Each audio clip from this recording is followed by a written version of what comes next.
और अब खबरों की तफसील। जम्मू कश्मीर में हालात को मामूल पर लाने के लिए रियासती इंतजामिया ने बड़ा फैसला किया है। वादी कश्मीर में अब पीर से पोस्ट पेड मोबाइल खिदमत बहाल होंगी। प्रिंसिपल सेक्रेटरी रोहित कंसल ने आज श्रीनगर में एक प्रेस कॉन्फ्रेंस के दौरान इस बात का ऐलान किया। जम्मू कश्मीर में लैंडलाइन खिदमत पहले ही बहाल कर दी गई थी। अब पोस्ट पेड मोबाइल खिदमत की बहाली से लोगों को बड़ी राहत मिलेगी। रोहित कंसल ने कहा कि पीर को 12 बजे दिन से तमाम पोस्ट पेड मोबाइल खिदमत को बहाल कर दिया जाएगा। इन्होंने कहा कि वादी की सैर करने वाले सयाहों की सहूलत के लिए इंटरनेट खिदमत भी मुहैया कराई जाएंगी। मौजूदा हालात का तस्करा करते हुए रोहित कंसल ने कहा कि रियासत के 99% इलाकों में कोई बंदिशें आयद नहीं है। Since the 16th of August, there has been a gradual removal of the restrictions that were imposed, and by the first week of September, most restrictions were removed. Barring 8 to 10 police stations, movement restrictions have now been completely removed. Over 99% of the area of Jammu and Kashmir has absolutely no restrictions on movement. Telephone landlines have been fully restored and have been functioning for over 6 weeks. Mobile phone facilities were restored in Jammu and Ladakh and subsequently in Kupwara district. Media was facilitated through the media center equipped with all facilities. Schools were gradually reopened since August, and universities, colleges and higher secondary schools were reopened in the last 10 days. Examination schedules have been announced. Air services are operating normally, and air booking has been facilitated in Srinagar with new counters in the city. People inconvenienced by restrictions were facilitated. Hajj Yatris were helped in their travels.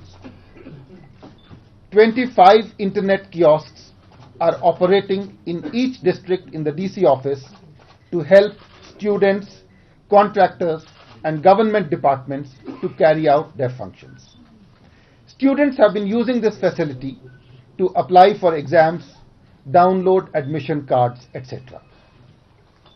This week, the travel advisory to tourists issued in August 2019 has been lifted. Tourists are welcome to visit the state and they will be facilitated for their visit. Internet facilities are being opened in tourist places to assist tourists wanting to access the internet. To help apple growers, an ambitious market intervention scheme has been launched by the central government through NAFED and the Horticulture Department. The prices of apples have been revised and the prices of best varieties are highly competitive. Having reviewed the situation in Jammu and Kashmir, a decision has now been taken to restore mobile phone facilities in the remaining areas of Jammu and Kashmir. More specifically, all post-paid mobile phones, irrespective of the telecom service provider, will stand restored and be functional from 12 noon on Monday, the 14th of October 2019. This will cover all 10 districts of Kashmir province. इस पूरे मामले पर बात करने के लिए हम सीधे रुख करेंगे श्रीनगर का, जहां से हमारे नुमाइंदे शब्बीर इस वक्त सीधे तौर पर जुड़े। शब्बीर, इंतजामिया ने बड़ा ऐलान किया है, पीर से पोस्टपेड कनेक्शन जो है वो मोबाइल के शुरू हो जाएंगे। सबसे पहले आपसे जानना चाहेंगे कि आवाम में किस तरह का रद्द-ए-अमल देख पा रहे हैं शब्बीर, क्योंकि एक बड़ी खबर है, 2 महीने हो गए तकरीबन लोग परेशान हैं, एक दूसरे से बात नहीं कर पा रहे, जो उनके रिश्तेदार हैं या उनके बच्चे वादी से बाहर हैं उनसे बातचीत नहीं हो पा रही थी। किस तरह का माहौल देखा जा रहा है मुकामी लोगों में, खासकर हम ये जानना चाहेंगे।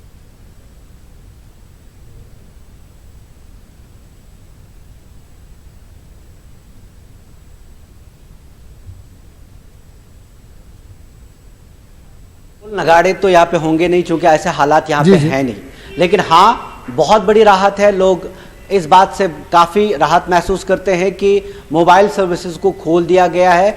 अभी तक पोस्ट पेड सर्विसेज ही खोली गए हैं और कई लोग उम्मीद कर रहे हैं कि आने वाले दिनों में प्रीपेड सर्विसेज को भी खोला जाएगा। बहुत बड़ी राहत की खबर है ये। लोग काफ़ी परेशान थे और जब भी हमारी बात होती थी लोगों से तो ये पहला सवाल होता था कि मोबाइल सर्विसेज को कब खोला जाएगा। तो आप समझ सकते हैं कि ये कितनी तशनगी थी, कितनी मजबूरी थी लोगों को ये मोबाइल सर्विसेज के खुलने की। जब आपने सुना, जब ऐलान हुआ वहां पे एक सवाल जवाब भी हुआ मीडिया के साथ, तो एक पहलू बताया गया कि किन हालात में मोबाइल सर्विसेज को बंद किया गया और फिर इतनी देर तक 2.5 महीने से ज़्यादा के अरसे तक इनको मोबाइल सर्विसेज को बंद रखा गया। और ये भी ख़ास तौर पे जब ज़्यादा जो जिक्र आ रहा था वो टूरिस्ट का आ रहा था, क्योंकि एक ऐलान हुआ था हाल ही में कि अब टूरिस्ट के लिए जो एडवाइजरी थी, ट्रैवल एडवाइजरी, वो हटाई गई है। तो कोशिश ये गवर्नमेंट कर रही है कि टूरिस्ट वापस से रियासत का रुख करें, खासकर कश्मीर वैली का रुख करें। और उनके लिए जो कि ख़ास तौर पे एक ज़रूरत महसूस की जा रही थी मोबाइल सर्विसेज की, क्योंकि टूरिस्ट को हमेशा यहाँ से घर बात करनी होगी, उनका रब्त होना चाहिए बाकी लोगों के साथ जो बुकिंग्स वगैरह करते हैं। और बार बार जो ये जिक्र आ रहा था उसके बीच में एक सवाल भी हुआ था जिसपे काफ़ी कड़े सवालात भी हुए कि क्या ये सर्विसेज, मोबाइल सर्विसेज 1 महीने पहले या 15 दिन पहले नहीं खोले जा सकते थे। आज इतना क्या बदला रियासत में कि आपने अब पोस्ट पेड सर्विसेज को खोल दिया है।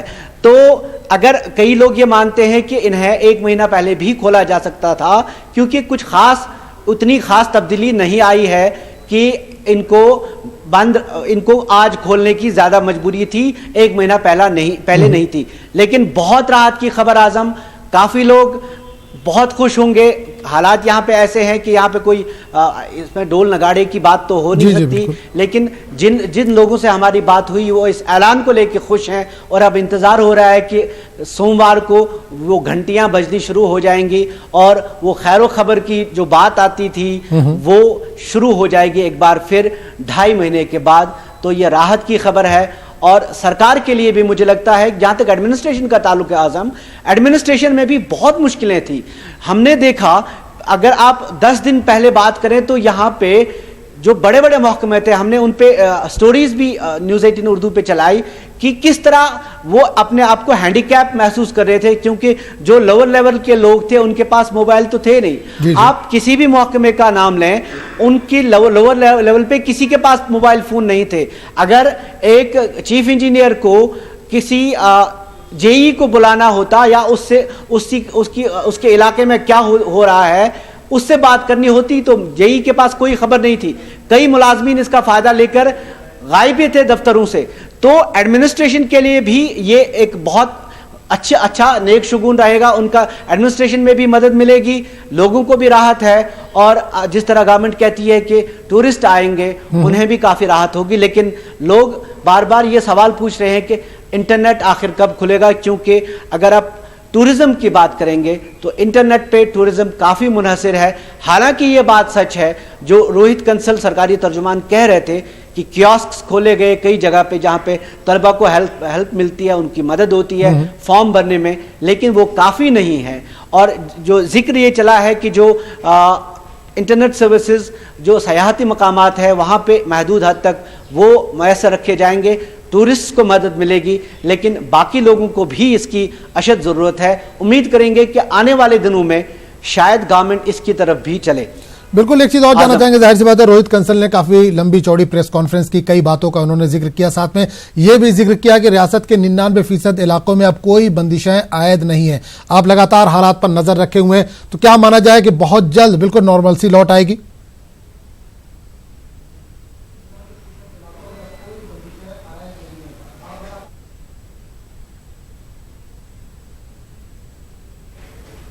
देखिए आजम, नॉर्मलसी को आप किस तरह डिफाइन करेंगे? कश्मीर के तनाजुर में नॉर्मलसी अगर ये है कि यहाँ पे बंदिशें हटाई गई हैं, बेशक चलने फिरने में लोगों को कोई मुश्किल नहीं है अब अक्सर इलाकों में, इसमें कोई शक नहीं है। लेकिन नॉर्मलसी किसे कहेंगे आप? कश्मीर में नॉर्मलसी पिछले 35 साल से नहीं है।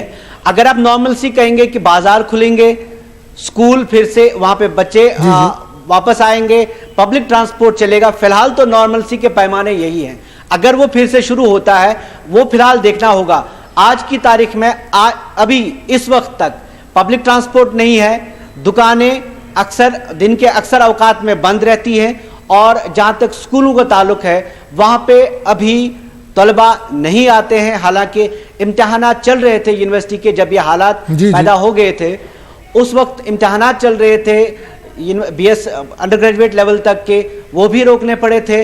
अब ये नोटिफिकेशंस बोर्ड की तरफ से निकली हैं कि 10वीं और 12वीं जमात के जो इम्तिहानात के उनका डेट शीट निकला है। हो सकता है कि एक सिलसिला शुरू हो जाए, क्योंकि इम्तिहानात शायद ही बच्चे मिस करना अफोर्ड करेंगे। चलिए बिल्कुल शब्बीर, जिस तरह से हुकूमत ने कहा है, इंतजामिया ने कहा है कि उम्मीद करेंगे कि हालात नॉर्मल हो। बहुत बहुत शुक्रिया इस तमाम जानकारी के लिए शब्बीर। हिंदुस्तान और चीन के दरमियान ताल्लुकात में नए बाब का आगाज हो रहा है। हिंद चीन के बीच आज वफूद सतह की बातचीत हुई। वफूद सतह की बातचीत में मोदी और शी जिनपिंग शामिल है। बामी इख्तलाफात को दूर करने की कोशिश की जा रही है। इस बीच पीएम मोदी का कहना है कि इख्तलाफात को झगड़े की वजह नहीं बनने देंगे, जबकि शी जिनपिंग ने कहा कि हिंदुस्तान का दौरा यादगार रहेगा। वफूद सतह की बातचीत से कबल पीएम मोदी ने आज चीनी सदर को कोलम रिजॉर्ट के सैर कराई। सैर व तफरीह के दौरान दोनों लीडरों के दरमियान 1-to-1 बातचीत भी हुई। और इस पूरे मामले पर बातचीत करने के लिए हम सीधे रुख करेंगे चेन्नई का, जहां से हमारे नुमाइंदा पद्मा प्रिया इस वक्त सीधे तौर पर जुड़ रही हैं। पद्मा प्रिया, मोदी और शी जिनपिंग की आज 1-to-1 बातचीत हुई, आमने सामने दोनों ने बातचीत की। क्या कुछ बातचीत हुई, कुछ निकलकर सामने आ रहा है? उन दोनों के बीच में जो भी बातचीत हुई थी उसके बाद अभी फॉरेन सेक्रेटरी हमें ब्रीफ करेंगे आज के बातचीत के बारे में। लेकिन कल शाम को दोनों के बीच 5 घंटे की बातचीत रही थी, जिसमें सिर्फ आधा घंटा कल्चरल प्रोग्राम्स था और 4.5 घंटे दोनों ने बिताई एकांत में। कहा गया कल शाम की प्रेस मीट में कि दोनों के बीच जो बातचीत हुई थी वो थी ट्रेड और टेरर पर। हम इस मुलाकात के दौरान समझ सकते हैं कि हिंद और चीन दोनों मिलकर के खुद को एक इकोनॉमिक सुपर पावर बनाने की कोशिश में शायद उतर रही है, ऐसा समझ सकते हैं हम। क्योंकि इन दोनों कंट्रीज में जो है पॉपुलेशन की स्ट्रेंथ और हमारा जो ह्यूमन रिसोर्सेस है, इसको पूरा काम में लेना, ये है इन दोनों लीडर्स की मोटिव, ऐसे हम समझ सकते हैं। जो आज के करंट इकोनॉमिक फोरम में है, स्लो डाउन वर्ल्ड ओवर में, और अमेरिका की दबाव जो है चीन पर, इसके बाद चीन और हिंद का साथ जुड़ना बहुत ही आवश्यक माना जाता है, ऐसे हम समझ सकते हैं। लेकिन ट्रेड और टेरर दोनों की टॉपिक्स पर चर्चा जो हुई है, इसमें यही बात साफ नजर आती है कि दोनों साथ में मिलकर के जो भी डिफरेंसेस हैं हमारे बीच उसको सुलझाने का कोशिश करेंगे, जिनपिंग और मोदी, ये हम समझ सकते हैं। बिल्कुल पद्म प्रिया, एक चीज और जानना चाहेंगे कि इंडिया और चाइना के डेलीगेशन के बीच में भी बातचीत हुई, उन दोनों की भी मुलाकात हुई, तो क्या बातचीत निकली डेलीगेशन के सतह पर? क्या इस ताल्लुक से कुछ जानकारी मिल पा रही है? दोनों तरफ से 8 डेलीगेट्स वहां पे मिलकर बातचीत कर रहे थे आज। मोदी और जिनपिंग के बीच में जो भी हुई थी 1-on-1 मीटिंग, उसके बाद हुई थी डेलीगेटरी लेवल की मीटिंग। इंडिया की तरफ से 8 डेलीगेट्स थे, चाइना की तरफ से 8 डेलीगेट्स थे, ऐसे बताया गया है। और इस पर भी trade he topic of discussion हुआ था, ऐसा बताया गया है। लेकिन हमें थोड़ी देर वेट करनी पड़ेगी फॉरेन सेक्रेटरी विजय गोखले की बयान के लिए इस बात पर। चलिए बिल्कुल पद्म प्रिया, आप नजर बनाए रखें। आपसे थोड़ी देर के बाद ये लोग प्रेस कॉन्फ्रेंस भी करने वाले हैं, उस ताल्लुक से आपसे जानकारी लेंगे। फिलहाल बहुत बहुत शुक्रिया पद्म प्रिया इस तमाम जानकारी के लिए। आगे बढ़ेंगे। बाबरी मस्जिद मसले के मंजर व पस मंजर में मुस्लिम फसला की अहम मीटिंग आज लखनऊ के दारुल उलूम नदवतुल उलमा में जारी है। अयोध्या के तारीखी मंदिर मस्जिद मुकदमे के सभी मुस्लिम फरीक नदवा में जमा है। मौलाना राबिया हसनी नदवी की सदारत में ये मीटिंग हो रही है। ऑल इंडिया मुस्लिम फसला बोर्ड, जमतुल उलमा और बाबरी मस्जिद एक्शन कमेटी के मेंबरान इसमें मौजूद हैं। मौलाना अरशद मदनी, मौलाना वली रहमानी, मौलाना महमूद मदनी, कासिम रसूल इलियास और जफर याब जिलानी समेत अहम उलमा और दानिश्वर इसमें मौजूद हैं। आइंदा माह तारीखी मुकदमे के फैसले के मुख्तलिफ पहलुओं पर तबादला ख्याल हो रहा है। वाज़ेह रहे कि आइंदा माह मंदिर मस्जिद मुकदमे का फैसला आ सकता है।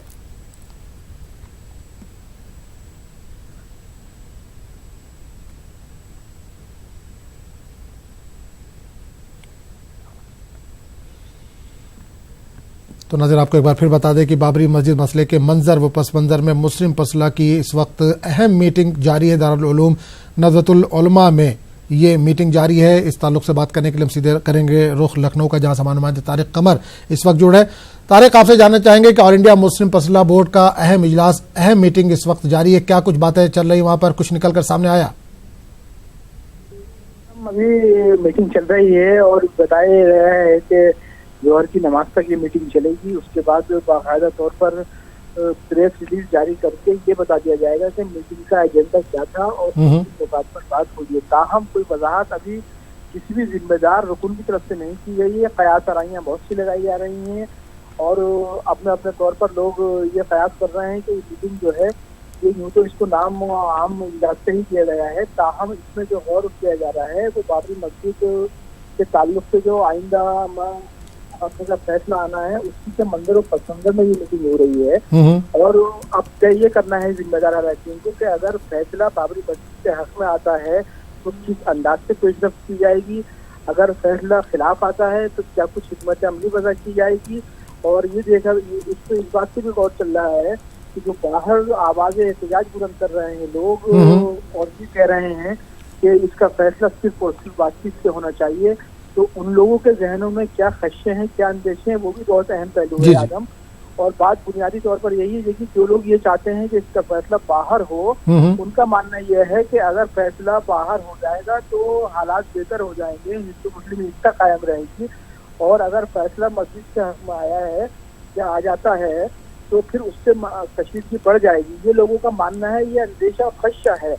लेकिन बाबरी मस्जिद एक्शन कमेटी के कन्वीनर जिलानी ने साफ कर दिया है कि हमें आइन पे, दस्तूर पे, अदलिया पे पूरा एतबार है और लिहाजा फैसला चाहे हमारे हक में आए चाहे खिलाफ आए हम उसका इस्तेमाल करेंगे। हक में आता है तो फिर हम अदालत की सिरोही अपनी आगे की कार्रवाई करेंगे और अगर हक में नहीं आता है तो बाकायदा तौर पर वही कुछ किया जाएगा जो कुछ all India Muslim personal board, Babri मस्जिद एक्शन कमेटी या दूसरे जो मुस्लिम फरीक हैं उनकी पूरी इत्तेफाक राय होगी। बिल्कुल तारिक, एक चीज और जानना चाहेंगे, जाहिर सी बात है पहली बार ऐसा हो रहा है कि तमाम फरीक एक साथ नजर आ रहे हैं, ऐसा कम देखने को मिलता है। ऑफ कैमरा क्या किसी से बात हुई, क्या सब लोग एक राय नजर आ रहे हैं, जो भी फैसला होगा सब में एकजुटता या एक राय नजर आ रही है? देखिए फर्दन ऑफ द कैमरा जो बात हो रही है उसमें लोग ये कहते हैं कि हम सब लोग एक साथ हैं और हम सब लोग ही नहीं बल्कि वो इनका मानना ये है चारों फरीकों का, चाहे वो सुन्नी सेंट्रल वक्फ बोर्ड हो, चाहे जमीयतुल उलमा हो, all India Muslim personal law board हो या बाबरी मस्जिद एक्शन कमेटी हो, सब लोग इस राय का इजहार कर रहे हैं कि ये जो हमारी हिकमत अमली है, हमारे साथ हर तबके के, हर मसलक के, हर मकतब के लोग हैं और मुस्लिम पर्सनल लॉ बोर्ड में सबकी नुमाइंदगी है, लिहाजा ये नुमाइंदगी पूरे हिंदुस्तान के मुसलमानों की है। हालांकि देखिए कुछ लोग जो बाहर आवाजें उठाते हैं कि इसका फैसला जो है दूसरे अंदाज से होना चाहिए, उनके साथ भी कुछ लोग हैं। ताहम अगर आप तनासुब देखेंगे, तकाबुल करेंगे तो इन मज़कूरा तंजीमों के साथ कुछ बहुत बड़ी तादाद लोगों की है और कहा जा सकता है कि यही नुमाइंदा तंजीमें हैं हिंदुस्तान की अक़लियत की या उन मुसलमानों की जो कहीं तादाद में हैं। जी जी। लेकिन यह है कि अब इसको ये तो कह सकते हैं कि कहीं ना कहीं इन लोगों से भी मुखालफत की जा रही है, इन लोगों की राय से भी इत्तेफाक नहीं किया जा रहा है, क्योंकि जो लोग मुखालफत कर रहे हैं उसमें भी समाज के बाशऊर लोग हैं, पढ़े लिखे लोग हैं, जिम्मेदार लोग हैं। तो चाहिए तो ये कि ये तमाम लोग जब किसी फैसले पर पहुँच जाए तो एक बार उनसे भी बात जरूर करें, ताकि अगर कल को कोई फैसला हक में आता है या मुखालिफ आता है तो ये कहने का मौका किसी को न मिले कि साहब हमारी बात मानी गई थी और हमारी बात नहीं मानी गई थी। तो देखिए फैसला तो इन्हीं तारीखों को, उलमाए किराम को और तमाम तक समाज के जिम्मेदार लोगों को करना है। ताहम अभी नजर बनाए रखने की जरूरत है क्या कुछ सामने आता है और आइंदा की क्या हिकमत अमली वजह की जाती है। आजम बिल्कुल तारिक, एक चीज और जानना चाहेंगे, जाहिर सी बात है बाबरी मस्जिद के ताल्लुक से जो फरीक है वो यहाँ पर मौजूद आज की मीटिंग में, तो क्या इसके अलग हटकर भी कुछ बातें आज की मीटिंग में होंगी? हाँ देखिए, मीटिंग का बुनियादी तो एजेंडा यही है कि किस अंदाज से इस तमाम हिकमत अमली को वजह किया जाए। लेकिन अब जेली कमेटियां भी हैं, मुस्लिम पर्सनल बोर्ड की सादा कार्रवाई की है, उस पर भी गौर व किया जाना है। अच्छा, कहाँ कहाँ गुंजाइशें निकल सकती हैं, किससे बात करने की, इस पर भी गौर किया जाना है। इस्लाह मुआशरा के बाद में इस वक्त बड़ी अहमियत की ज़रूरत इसलिए है क्योंकि फैसला चाहे अपने हक में आए या मुखालफत में आए, तो उसमें जो मुआशरे का जो इंतशार होगा उससे कैसे निपटा जाएगा, या उसमें जो आवाज़ें उठेंगी उनको कैसे अपने हम आवाज़ बनाया जाएगा, अपने साथ किया जाएगा। तो देखिए बहुत से पहलू हैं, लेकिन यह है कि इन्हीं लोगों को तय करना है और सब समाज के जिम्मेदार लोग हैं, बड़े लोग हैं, बड़ी तंजीमों से वाबस्ता रहे हैं। खास तौर से यहाँ पर जैसे मौलाना अरशद बंदी हैं, जफरयाब गिलानी है, मौलाना महमूद बंदी है, मौलाना वली रहमान जी हैं, खालिद रशीद फरंगी महली हैं, राजा साहब वगैरह से मीटिंग चल रही है, मौलाना यासीन उस्मानी है। तो देखिए ये सब अहम लोग हैं और इनके साथ एक बड़ा तबका दानिश्वरों का भी है जो आलिया फैसला बोर्ड का नुमाइंदा भी है और इसमें इनके साथ कहीं ना कहीं शरीक भी होता रहा है। तो इनका असरात होते हैं और कासिम रसूल इलियास दिल्ली से तशरीफ लाए हैं। तो ये सब वो लोग हैं जिनके बाद में एक असर है, इनके साथ एक हल्का है, इनके साथ लोग हैं। तो देखना यही है कि किस अंदाज से अब किसी नतीजे को ये लोग पहुँचते हैं और क्या कुछ आइंदा मुस्तकबिल की हिकमत अमली तैयार की जाती है। चलिए बिल्कुल तारिक, आप नज़र बनाए रखें। जाहिर सी बात है ज़ोहर की नमाज के बाद आपने बताया कि प्रेस रिलीज जारी होगी, आपके पास दोबारा लौटेंगे। फिलहाल इस तमाम जानकारी के लिए तारिक बहुत बहुत शुक्रिया। तो नाज़रीन, इस बुलेटिन में फिलहाल इतना ही। अगले बुलेटिन में आपसे फिर मुलाकात होगी। आदाब।